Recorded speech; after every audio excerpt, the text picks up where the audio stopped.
नमस्कार दर्शकों, महाराष्ट्र से एक ऐसी ब्रेकिंग न्यूज जो पूरे देश को सदमे में डाल रही है।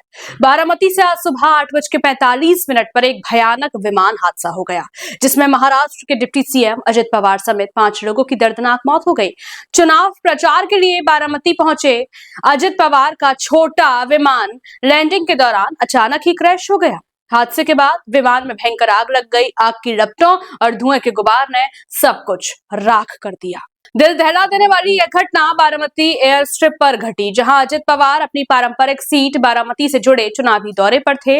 विमान में सवार 5 लोगों में डिप्टी सीएम शामिल थे और क्रैश के तुरंत बाद मौके पर पुलिस और जांच टीम पहुंच गई। हादसे का सटीक कारण अभी स्पष्ट नहीं हो सका है, लेकिन प्रारंभिक जानकारी के मुताबिक लैंडिंग के दौरान तकनीकी खराबी या मौसम की वजह संभव है। राजनीतिक गलियारों में शोक की लहर दौड़ गई है और पूरे महाराष्ट्र में हाहाकार मचा हुआ है। आज हम सब शोक में हैं। समझ नहीं आ रहा है कैसे इतना बड़ा हादसा हुआ।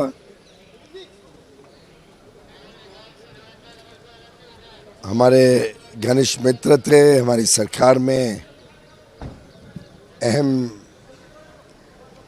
पद पर थे, सहयोगी थे, महाराष्ट्र के बड़े ऊंचे स्तर के नेता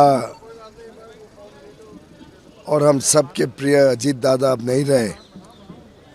मैं सुनेत्रा भाभी को, सुप्रिया जी को, पार्थ को, उनके लाखों लाखों चाहने वालों को, सबको अपनी संवेदना देता हूं और ईश्वर से प्रार्थना करता हूं कि उनकी आत्मा को शांति दें और परिवारजनों को हिम्मत दें इस बड़े हादसे को सहन करने के लिए।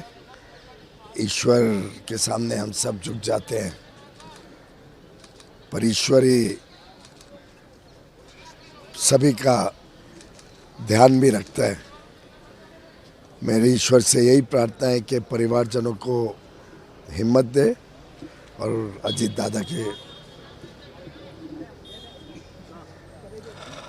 दादा को शांति दे। अजीत दादा का इस दुखद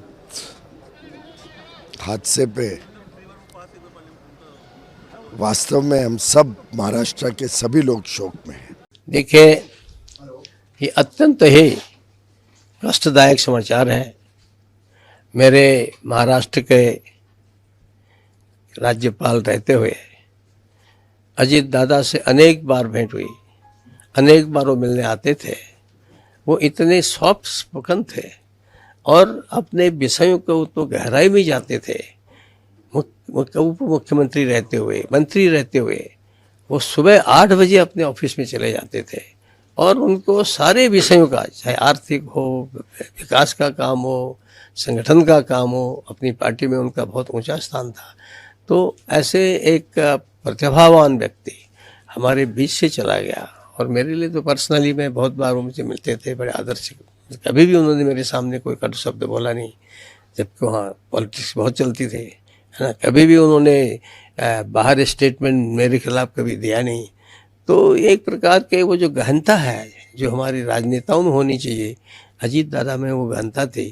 तो निश्चित रूप से अजीत पवार के जाने से मुझे व्यक्तिगत रूप से कष्ट है, दुख भी है और मेरा यह है कि भगवान उनको अपने साथ स्थान दे और उनके परिवार को के प्रति संवेदना है। इस कष्ट को सहन करने के लिए यही भगवान से प्रार्थना।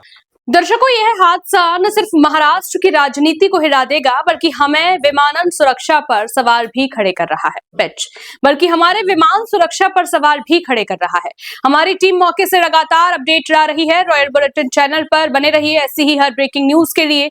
अभी सब्सक्राइब करें, बेल आइकन दबाएं और शेयर करें ताकि आप चूके ना किसी अपडेट से। जय हिंद।